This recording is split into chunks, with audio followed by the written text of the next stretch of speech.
Hello, magandang araw mga friend. Maglalakad na naman tayo papunta doon sa taniman namin ng langka. Kasi nagawis kami ng bunga ng langka.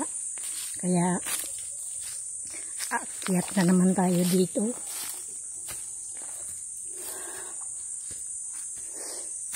Kapagod na. Nangalakal kami ngayon kasi bababa na doon sa bahay sa Kamarin.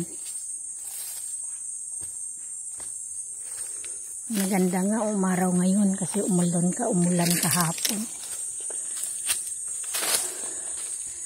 Ay madaanan tayo ditong puno ng prutas. Ano klaseng prutas sa inyo ito?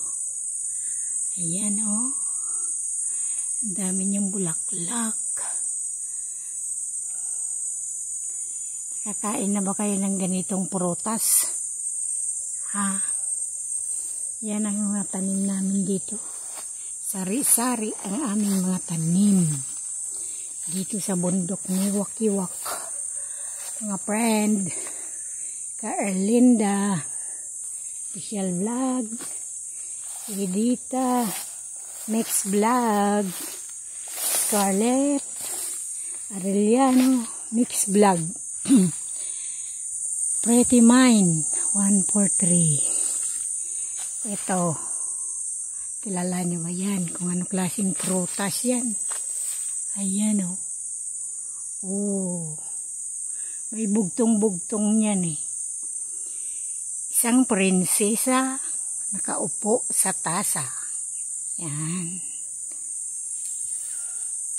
Ano klaseng prinsesa yan ang nakaupo sa tasa?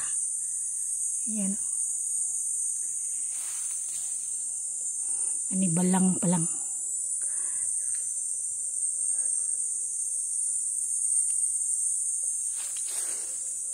Marami silang bulaklak at saka bunga. Pero may nakuha na ako kanina eh.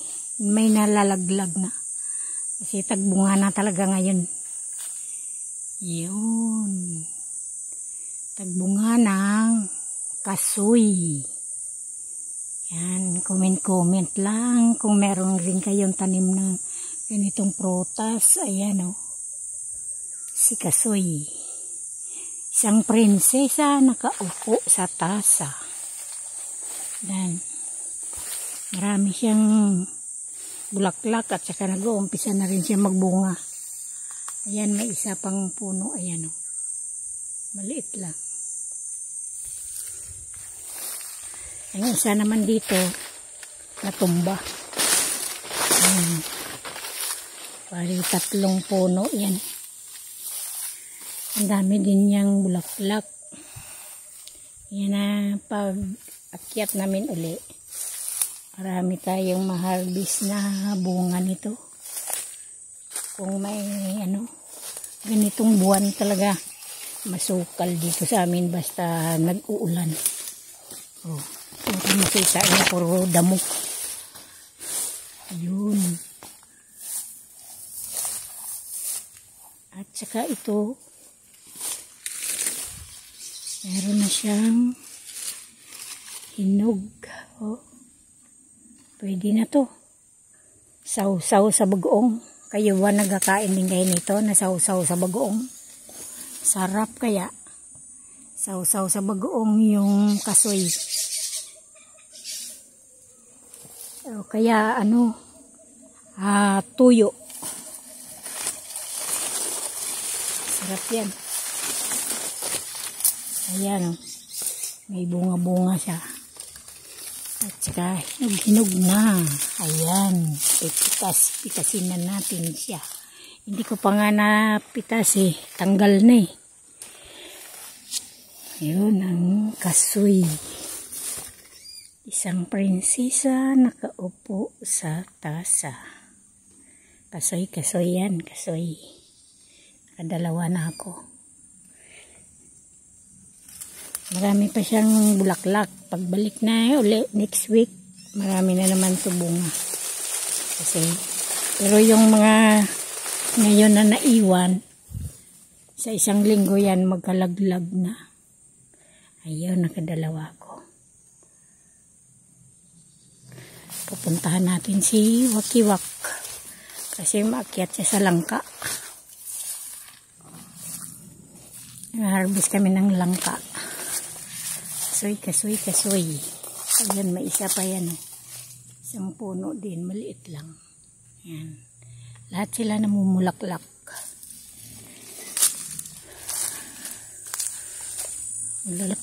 Mulaklak lahat. Ayan, tapos dito may mga ilan-ilan ding saging. May na-harvest ako. Ayan o. Kita niya. Hinog na siya. Nakakapagod na, nakakatuwa pag andito ka sa bundok. Yan. Diba? Hinog na hinog sa puno. Masarap yan. Napakatamis. Yan ang aming kalakal dito sa bundok. Kaya baka natin yung kiwa kasi may langka pa. Kung gugulayin yan, gugulayin.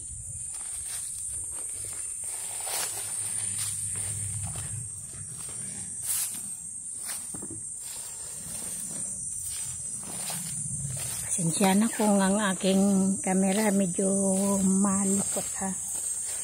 Ayan o. May malaking saging. Pero alanganin pa yan. Sunod pa yan pagbalik namin. Saka harvestin. Ito kami sa puno ng langka.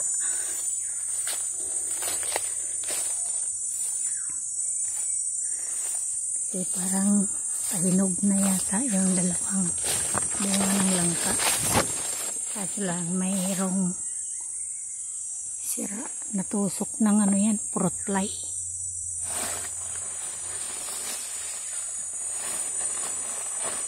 Kaya sayang kasi pag naabutan ng ulan nabubulok sila kapag may tusok ng fruit fly. Ayan, marami-rami pa. Maabutan pa yan ni Ma'am Edita kapag umuwi siya dito. Marami pa siyang makain na langka. Langkang hinog. Yun.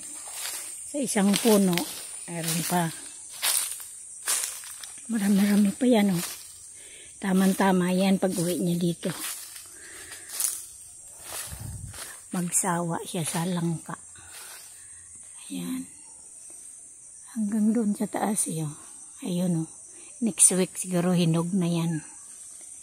At saka ayan sa mga puno niya.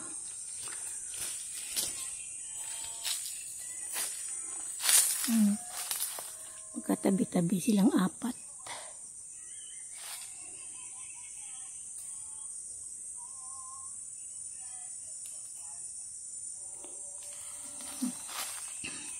Dito nalagyan namin ng sapin na sako para ang fruit fly hindi talaga pakapasok. Ganun. Hanggang doon sa taas may bunga pa yan. Ang dami na namin nakuha dito hinog. Kaya samahan nyo kami sa aming pangalakal. Yun.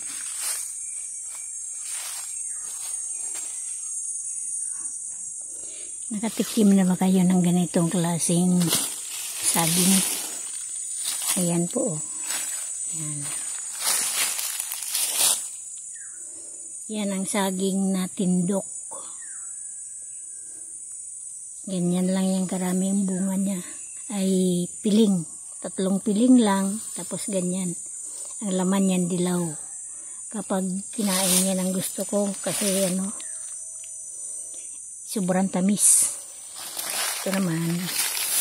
Nagkuha kami ng luyan dilaw. Ayan.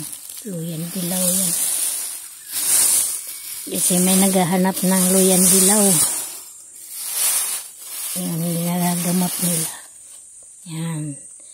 Yan ang luyang dilaw. Magandang araw sa lahat.